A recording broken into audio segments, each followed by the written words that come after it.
안녕하십니까. 정경민 변호사입니다. 관리위원회, 이번 시간은 관리위원회에 대해서 말씀을 좀 드리고자 합니다. 이번 시간이 7번째 강의인데요. 사실 이게 강의라고 한다기보다는 제가 같이 읽어주는 효과 정도가 있는 것 같아요. 제 생각에는.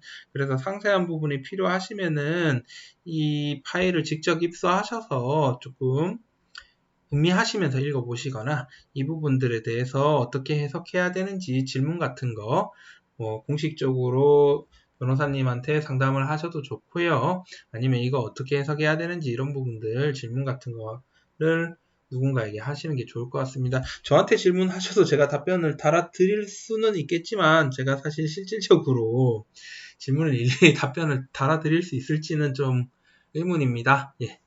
어쨌든 같이 한번 읽어보고요. 궁금하신 게 있으면 리플이나 이런 거 달아주시면 제가 늦더라도 한 달 내에 아니면 최대한 빨리 간단한 답변이라도 달아드릴 수 있도록 노력하겠습니다. 자, 규약, 관리위원회 설치. 규약에 규정을 두지 않더라도 관리단 집회 결의로 관리위원회를 둘 수 있는지. 자, 내용을 보면은 관리위원회는 규약으로 정하는 바에 둘 수 있는 임의기관이라고 법에 정해져 있습니다. 따라서 관리단 집회 가지고는 관리위원회를 둘 수가 없다. 그렇게 생각하시면 될 것 같고, 관리위원회 선출 방법은 원칙적으로는 관리단 집회에서 선출해야 되겠지만 규약이 정함이 있으면 선거구별로 선출할 수 있다. 이 얘기는 이제 계속해서 얘기를 하고 있죠. 누구는 어떻게 선출할 수 있냐 이렇게 물어보면 거의 정답은 정해져 있습니다. 원칙적으로는 관리단 집회에서 선출할 수 있다. 다만 규약이 정함이 있으면 따로 할 수 있다. 그렇게 되어 있는 거고요.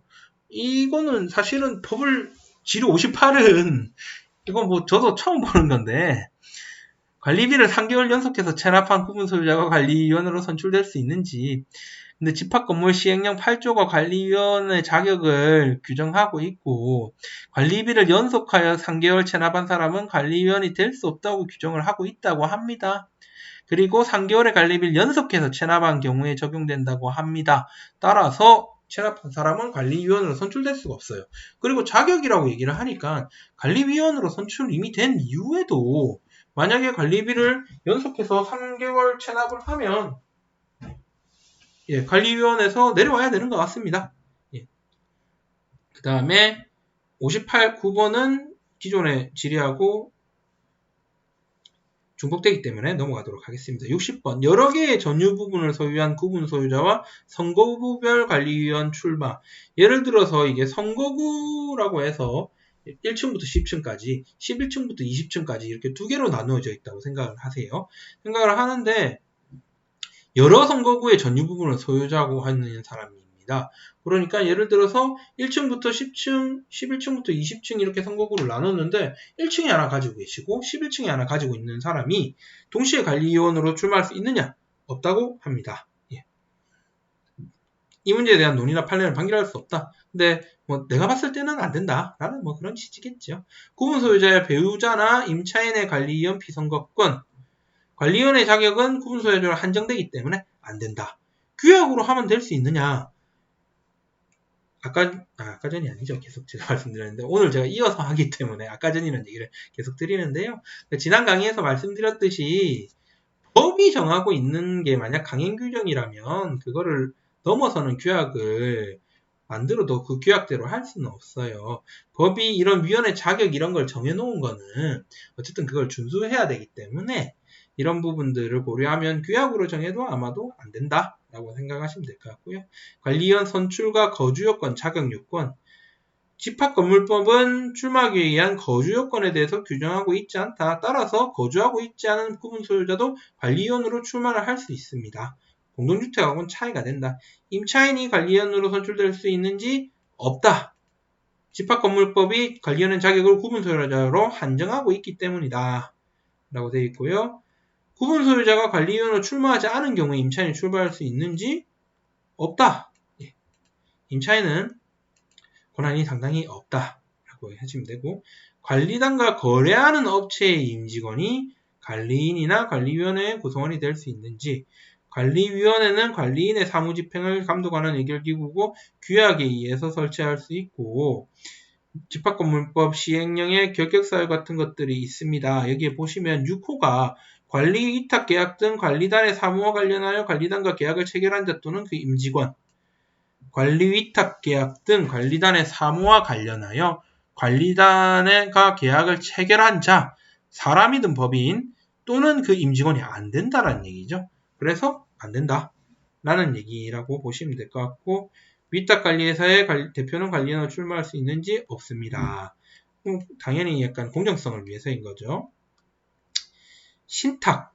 이 신탁 부분은 상당히 좀 어려운 부분인데 약간 넘어가도록 하겠습니다. 다만 그 아파트나 오피스텔 지을 때 이 소유권을 신탁하는 경우가 있어요.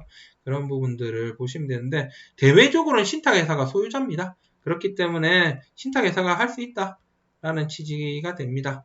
부분 소유자가 법인인 경우에도 법인도 관리위원이 될 수 있는지, 법인은 출마할 수 있다. 예, 이런 얘기가 있고요. 관리규약 제정이 부결된 경우에 관리위원 선출을 위한 결의의 효력. 관리단 집회에서 규약 제정의 안건과 관리위원 선출의 안건이 상정됐는데, 규약 안건이 부결된 경우에 관리위원 선출을 위한 결의는 소유력 효력이 있는지, 두 개 별개이기 때문에 관리위원 선임 결의가 설립되었다면 관리위원 선임이 유효하다라고 하는데요. 규약에 근거가 없으면 무효가 된다는 얘기인 거죠. 하나의 집회에서 규약의 제정과 관리위원회 선출을 동시에 할 수 있는지, 못할 거 어디 있겠습니까? 관리인의 관리위원 선출, 관리위원 선출을 위한 관리단 집회가 개최되지 않는 경우에 관리인이 관리위원을 선출할 수 있는지 여부. 관리인이 관리단 집회 없이 관리위원을 선출할 수 있느냐. 또 규약에 정함이 있다면 관리인이 관리위원을 선출할 수 있는지. 관리위원은 관리단 집회에서 선출할 수 있는데요. 규약에서 달리 정할 수 있습니다. 그런데 관리인은 관리위원을 선출할 수 없다라고 얘기를 하고 있는데요. 이거는 제가 약간 좀 근거를 좀 찾아봐야 될 것 같습니다. 이 부분은 조금 잊어주시기 바랍니다. 관리위원회 위원장, 관리위원회 위원장을 관리위원회에서 관리위원회에 호선할 수 있는지, 원칙적으로 집회에서 선출되지만 규약에 정황이 있는 경우에는 위원장을 호선할 수도 있습니다. 관리인이 관리위원회 위원장이 될 수 있는지, 관리인은 관리위원이 될 수 없다고 규정하고 있는데 규약에서 달리 정하고 있는 경우에는 될 수 있다라고 해설을 하고 있네요. 관리위원회의 결의 요건은 집합건물법 시행령이 제적위원 가반수의 찬성으로 결의하도록 규정하고 있습니다. 규약으로 달리 요건을 정할 수는 있다라고 얘기를 하고 있습니다. 관리위원회의 규약 제정 결의의 효력. 관리위원회에서는 규약을 제정하거나 개정할 수가 없습니다. 규약은 관리단 집회에서 하는 겁니다. 그 관리위원회의 권한이 아니라는 거죠. 관리단 집회가 무산되는 경우에 관리위원회의 결의와 관리단 집회의 결의, 이거 안 되겠죠, 당연히. 다만 집합건물법에 어긋나지 않는 범위에서 규약으로 관리위원회 결의로 할 수 있도록 규정하고 있다면 이건 예외적인 겁니다. 원칙적으로 안 된다는 거고요. 법인인 관리위원과 의결권 행사, 구분 소유자가 법인인 경우에 법인의 대표자가 아닌 임직원이 할 수 있겠습니까? 기본적으로 대리인이 할 수 있으니까요. 직원도 할 수 있다라고 생각을 하시면 될 것 같고요. 관리위원회, 대리인의 관리위원회 참석과 의결권 행사. 제 생각에는 근데 안 될 이유가 없는데, 법에 이런 내용이 있다고 합니다. 집합건물법 시행령에서 부득이한 사유가 있는 경우에만 서면이나 대리인을 통해서 할 수 있다라고 얘기를 하고 있네요. 임기가 만료됐을 경우에 어떻게 해야 되겠습니까? 임기가 만료되더라도 후임위원은 계속해서 해야 된다. 기존의 업무를 후임자가 선임될 때까지는 조금 책임을 져야 된다라는 내용으로 설명하고 있는 것을 잘 볼 수 있습니다. 자, 오늘은 여기까지 하고요. 이제 이 다음부터는 관리규약에 대해서 같이 살펴보도록 하겠습니다. 관리규약은 사실은 법에 가까운 거예요. 그래서 법을 해석하는 방법이나 이런 부분들에 대해서 어느 정도 마인드를 가지고 있으시면 좋은데요. 사실은 다 한글이고 쉬운 글이기 때문에 찬찬히 읽어보시면 그 내용들이 이해는 가실 거예요. 다만 유의해야 되는 게 그 규약 안에서도 좀 파편화된 경우가 굉장히 많거든요. 규약을 제대로 만들지 않은 경우에. 그러면은 예를 들어 관리규약 10조에서는 이렇게 얘기하고 20조에서는 다르게 얘기하는 것 같은 부분들이 있어요. 그리고 그런 부분들은 조금 조율해서 봐야 될 가능성이 있습니다. 오늘은 여기까지 하도록 하겠습니다. 정경민이었습니다.